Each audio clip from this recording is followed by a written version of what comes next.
Hello and welcome back to Drinking by My Shelf. My name is Emma and today is time for my favourite part of the month, it's Book Jail. Book Jail, if you don't know, is a little challenge that I set myself where I said I'm not allowed to buy any new books because I've been buying too many until I tick off certain reading challenges. I made myself this Book Jail board which has 50 squares, and when I get to number 50 I'm free from Book Jail and then I'm going to go on a massive book shopping trip and undo all my good work. Yay! So far I've got 25 out of 50, so I am halfway to breaking out of Book Jail. So let's see how well I did in the month of April. In order to tick off squares in Book Jail, there are 6 different challenges, different ways of earning points. And I'll put them all in the description box below so you can kind of read along. There used to be 7. Challenge number 7 used to be reading books in translation. But what I decided to do from this month onwards, because I wasn't always being very good at doing them, is to actively get minus points if I fail any of the challenges. And reading books in translation, I don't really have any currently on my TBR, so I would have to buy new books in order to do it. That doesn't really make sense. So for now, I'm just going to forget that challenge, but it's still one of my New Year's resolutions. So once I'm out of Book Jail, I'll then buy some books in translation. Okay, so that's everything that you need to know. Let's get on with my April Book Jail update. Challenge number 1 is just to read books. I'll get 1 point for every book that I read off my TBR. And in the month of April, I read 8 books. I read The Hate You Give by Angie Thomas, which I've already talked so much about. It was so good. I gave it 5 stars.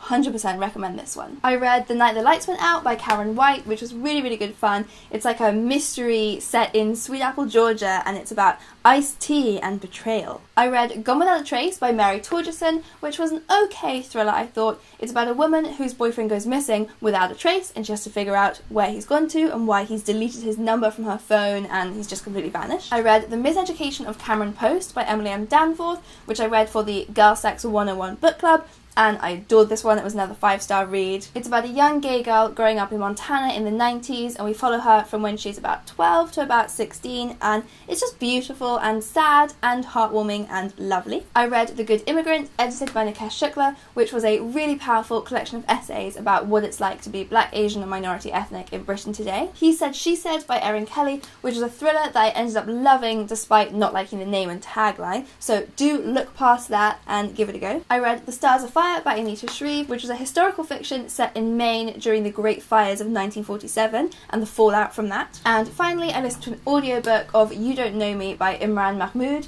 which was fantastic. Especially listening to the audiobook version worked so well because the whole thing's a speech, and I was absolutely gripped. I listened to it everywhere I went this month, so really recommend that one. So that's 8 points for reading books off my TBR. Challenge number 2 is to take part in Diversity Bingo, which was set up by a group of booktubers. I'll put the link below, and there's just a series of challenges to tick off to help you read more diversely. Here are all the squares I've ticked off already in previous months. And this month I also ticked off a book with a person of colour on the cover, and that was The Hate You Give. I ticked off diverse non-fiction, reading The Good Immigrant. I ticked off book with a black main character, reading You Don't Know Me. And then I used the free choice square for reading The Miseducation of Cameron Post. So that was 4 extra squares for Diversity Bingo. And I've nearly got 5 in a row, or 6 in a row, however it is, to get a full row, and then I'll get 5 extra points for getting a bingo. Challenge number 3 is to do the Read Harder challenge, which was created by Book Riot, and that's another one where there's different categories for you to tick off. Again, just to encourage you to read more widely and outside your comfort zone. So I ticked off the challenge to read a book where all the point of views are from people of colour. For that one I used The Hate You Give. There is only one point of view in it, which is Stars, but it doesn't say that there have to be multiple points of view, so I got that point for The Hate You Give. And then another category was to read a book by an immigrant or with a central immigration narrative, so I picked The Good Immigrant to tick off that one. Okay, challenge number 4 is the Throwback book club, which was set up by a group of booktubers and Adam Silvera, the YA author who I love. And the challenge here is simple, it's just to read books that were published before 2017. So it's to stop you getting so distracted with all the new releases that you forget to go back and read the books you already had. And out of the 8 I read this month, only 2 of them were published before 2017. And they were The Good Immigrant, which was 2016, and The Miseducation of Cameron Post, which was, I believe, 2012. Challenge number 5 is the Book Happiness Project, which again was set up by a group of booktubers and book bloggers. I'll put all the links below. And every month they have a different theme and a different challenge for you to take part in. And the theme this month was Happiness in Spring Cleaning, where they challenged us to spring clean our bookshelves and get rid of some of the books that we didn't need. And I actually made a whole video on this about what you guys think of getting rid of books that you didn't like. I'm kind of a book hoarder, I like to keep them even if I didn't like them, but there was a really good discussion under that video and it did kind of inspire me that maybe I can let go of some of the books I'm definitely not going to read. So I'm going to give myself 1 point for every book that I get rid of. But I'm going to do that at the end because I know I've got some negative points coming from illegal shopping. So I'm going to see how bad the bookshelf board looks at the end of the game, and then I'll use this challenge to like build it back up again. Which means I can finish on challenge number 6, which is the Get a Hold of Your Shelf challenge, which I invented for myself. The last few months I've been pulling a category out of a cup and it tells me a book from my TBR that I have to go and read, but I have just totally failed. I've been putting out the categories and then just not reading the bloody books. So I am going to have to get the penalty for failing at the Get a Hold of Your Shelf challenge. So I decided a good minus number would be -3. I don't know why, kind of arbitrary, but in future if I fail a challenge I'm always going to get -3 points. Okay, so now it's time for the most shameful section, which is where I see if I did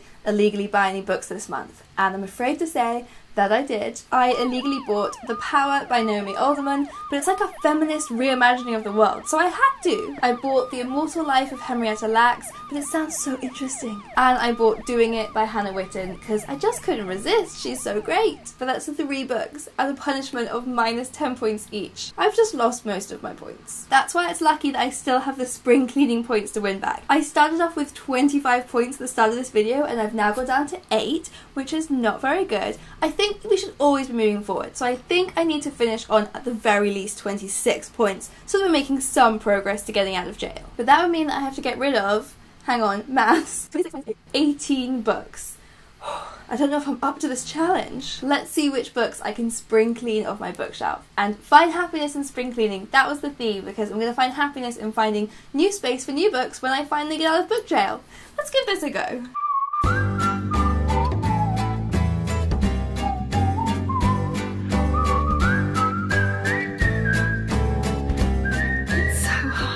Okay, I'm back. That took a while, but I have collected 18 books off my shelf that I'm going to get rid of to make way for new and better things, and to give me points in book jail. To start with, a really easy 4 to get rid of because I have duplicates of all of these. I really like these books, I've got another copy. Then I've got 3 books that I've read but don't remember, so I obviously don't have too much attachment to them. They can go. Then I've got 6 books that I bought for school but ended up not using in my essays and not particularly enjoying. So sorry to everyone who's going to shout at me because Geekarella's in that. I just didn't really like it. I'm so sorry. I've got a book that I never finished, and I hope I don't get in trouble for this because my friend lent this one to me, but she lent it to me because she said that she didn't like it, so she gave it to me to see if I could get on with it, and I didn't really, and that was like 2 years ago. So I'm assuming she doesn't want it back. So sorry if you're watching, I'm giving it away. And then finally I've got 5 YA books that I enjoyed fine, but I'm just probably not going to return to. These are the ones that I find the hardest to give away because they're all really nice books, but I just, if I'm honest with myself, I know I'm not going to read them again, and I know that they didn't leave a particularly lasting impression with me, so I'm going to give them to somebody who will properly appreciate them. And you know what, Book Happiness Project, you were right, that actually did give me so much happiness. As you know if you watched my last video about it, the thought of giving away books usually just fills me with dread, but I already feel lighter, even though they're still right there, they're on the floor in front of me, but the fact I've taken them off my shelves, there's some space on the shelves behind me,